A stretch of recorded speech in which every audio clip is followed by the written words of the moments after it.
Want to know how an expert designs learning experiences that gets results? I'm Dr. Katrina Mitchum, and I've been designing and redesigning courses online since 2009. This video is going to walk through how I created the Course Jumpstart Challenge. It is a smaller piece of my bigger course program that I'm running it just as a challenge.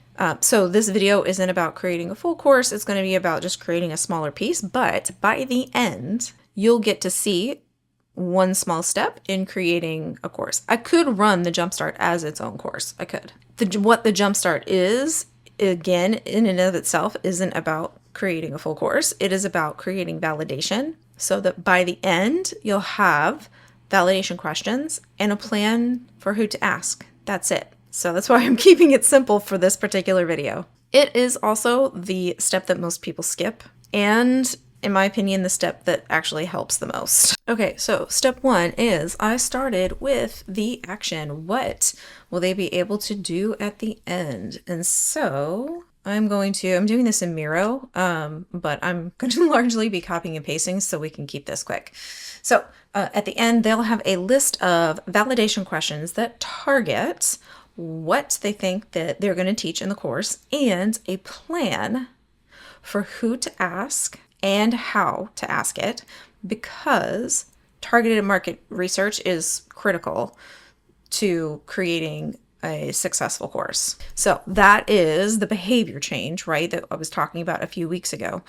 I am not helping you understand validation or the importance of validation. Instead, you're going to actually have validation questions that you're ready to go and use by the end. So when I worked backwards, in order to be able to validate, right, in order to be able to have those questions and ask myself, what is the step they need to do right before that? It is building questions and deciding where to ask, right? But right before, I know you're ready to go do this on your own. This is the thing that I will have had you do. And the step before you build questions and decide where you're going to ask, you're going to write a course description, right? That is a thing that is going to happen, because if you don't know what the course is going to be about, how can you write questions about the course? And so then right before you are writing a course description, what is the step that needs to be done right before that? So before that, you write the description, you need to actually know what you're offering, right? And so since I know part of this is going to be about making choices, that step is making choices about what you're actually going to offer. And then what is the step right before you're making choices about what you're going to offer? Before you can make choices about your topic, you really need to know what's teachable, right? And so I know that I'm starting this from a place of what are your ideas, right? And so once you have all of the ideas out, you needed to determine what is something that is actually teachable out of the things that you like to do. So that also means that the step right before that is brainstorming ideas. And I like to color code these things, so I'm going to take the time to do that right now, because I think that will make it easier going forward. Okay, so I've got all of my steps. These are my 5 steps for getting from a bajillion ideas to a list of validating questions. So after I have all my steps, my next step is actually to write out what you actually need to do. And what I need to do is list out the things to do, right? A to-do list for you, and then what you actually need to write those questions and know where and how to ask. And so I do already have these written out for the sake of time. We're building questions and deciding where to ask. The first task is taking your favorite description from the previous step. The next task is pulling it apart so that each section has its own line, each section of the description, and then framing a question around each one of those, and then deciding where and how you'll ask. So this might be surveys, interviews, social media, whatever. Okay, those are my tasks that I know if you do these things, you'll have checked off this step. My step right before that was writing a course description. And so I know that in order to check that step off, the tasks that you'll need to do are using sentence starters to write a course description, write description 2 and description 3. So I am having people write more than one description so that they can then pick their favorite. So if you do those 4 tasks, you'll have checked off write a course description. The step right before that is making choices about what to offer. And so the tasks that need to be done in order for that step to be checked off are a reality check. What do you love doing? What drains you? And how much time do you have, right? So this always has to be about kind of the overlap between you, who your learner is, and what you're trying to teach. So task 2 is the reality of the people that are going to be taking it. This step for me is all about reality checks. So what do they need? When are they available? And then task 3 is finding the overlap of those things. So where do your preferences and their needs align? And then 4 is identifying conflicts to solve for. And so that is going to lead to, okay, we know what the course is going to be, what the topic is going to be, what the area of focus is. And now we're going to go write through descriptions for 3 possible areas. All right, so then before we can make choices about what to offer, we need to know, what is actually teachable about our things that we're doing. And so the tasks for this step are pulling up. Task 1 is pulling up 3 examples. So this is if you are working with clients already, and that's just the example I'm using here. I have done this for other types of businesses, but some of the examples might be client sessions, experience, live runs, depending on the path. It's a pick your own adventure. So after you've pulled up examples, task 2 is then for each example answering questions, right? Things like, what was happening? What did you do? What shifted, right? And this is how we're looking for patterns in the things that we've already done. Task 3 is then looking for patterns across the 3 examples, and task 4 is writing down your magic. That is the through line that they're going to then think about the choices they have to make about their offer. So before they can get to, thinking about what their magic is and what's teachable, we kind of need to get all of the ideas out of your head, right? And so this comes back to the brain dumping of ideas. And so the tasks are picking your path, right? So I have 3 paths. Path 1 is expert, path 2 is you've been doing one-on-one work, and path 3 is a live program that you're converting. So you got to pick one. And then task 2 is setting a timer for 7 minutes. And then task 3 is answering the brain dump questions about your path without stopping. Then task 4 is writing everything, even shit, I forgot bunny food, and keep going. And so this is how I do backwards design for all of my courses, programs, learning experiences, whatever you want to call them. So for me, each step backwards became a step in the challenge. So my next step, now that I know what my steps are, is diagnosing who I'm serving, right? And this comes back to the schema piece. If you haven't watched that video, go watch it now. But I am serving folks that have 3 different backgrounds, even though they're coming to me at the same stage. So I'm going to put my paths in.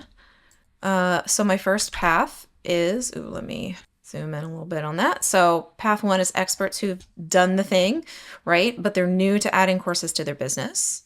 And path 2 is service providers that have had one-on-one clients and are now moving into courses or programs. And path 3 is folks that have run something live and now they're wanting to incorporate more on-demand elements into their program. So path 1, my experts, they have deep expertise, but no client experience, no business experience necessarily. Path 2 has client transformation schemas, but no teaching schema. And path 3 has live facilitation, but they're figuring out kind of what everybody likes to call evergreen. So I designed for the lowest level, which is path 1, no client work, no business, but I built in different entry points for all 3 paths. So the first 2 steps have things that are very specific for each path that they click through, and it's very catered to them. But then after that, everything is the same. And so my 3rd step was actually making sure that I am integrating knowledge and action in every step. And so what I'm showing you is step 4. Traditionally, you might have like a video that talks about course descriptions and what makes a good course description and why you should have them, and then have the activity. I always start with the activity. So you can see, I'm telling them what the next step is going to be, but then I give an outline for what course descriptions have. I give sentence starters, and then I give space to start writing those.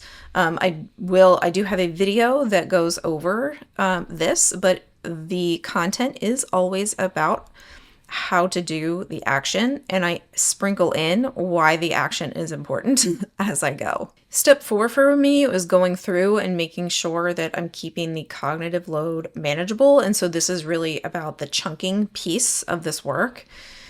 And so in my step 2, where we're finding magic, I broke it down into the discrete tasks of pull 3 examples. Right? So instead of just saying, go look at some work that you've done and ask yourself what's happening, what did you do? I'm putting in the actual step of going and pulling 3 examples, because that can feel really hard, especially if you haven't been, tracking where you're doing things, or you haven't been, making sure that you grab recordings or whatever it happens to be.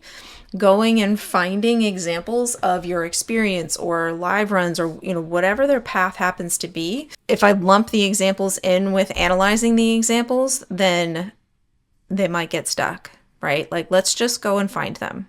And then, and then we'll go in and analyze them. But that makes these steps small enough, right? I can walk them through how to determine what 3 examples are going to be good examples. Right? And that's something that I do as I walk through that part of the guide, of the Jumpstart guide. And by breaking it down, I'm not asking them to, kind of try to keep in mind their magic as they're, working through and trying to find examples. Step 5 for me was making sure that I have active processing built into every step, right? So each one of these steps has a doing component. So they're not just learning about what validation questions are, they're being guided through actually writing them.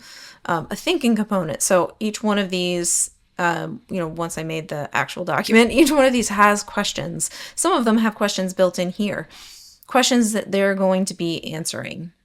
And then a capturing component, right? So some of this is going to be writing, but for some folks, it's going to be audio, whatever they want. So step 1 isn't just a watch a video about brainstorming. It's a set a timer. Don't stop. These are the things that you should focus on if you get stuck, right? That is active processing of information. That's what moves information from short-term into long-term memory. So how does the learning science show up in what I just went over? So I started with action. I showed you how we were in the doing stages of things and then working backwards to the steps. I integrated knowledge and action in every single step. I kept the chunks manageable for working memory by breaking things down into discrete tasks and not assuming that you would know how to go pull examples. I made connections to what they already know. It's designed for 3 different backgrounds, even though they're all coming with the same problem. They're all coming with the same purpose and at the same level. And this requires active processing throughout. There is no passive sitting and watching and doing nothing. That's it. Clear, concise, doesn't repeat what you already know. And that's what learning science looks like in practice. So this isn't just theory, even though I sprinkle it in throughout. It's actual design decisions based on how we learn. Now, I also am incorporating things like accountability sessions and things like that into the challenge itself, and that's just kind of a format. But as far as the design, I could take this design and offer it in any way, and it would still work. The challenge starts April 13th. The link is in the descriptions. It's $27. and it's a 2-week experience. If you have other learning design things that you'd like to know about, please leave them in the comments.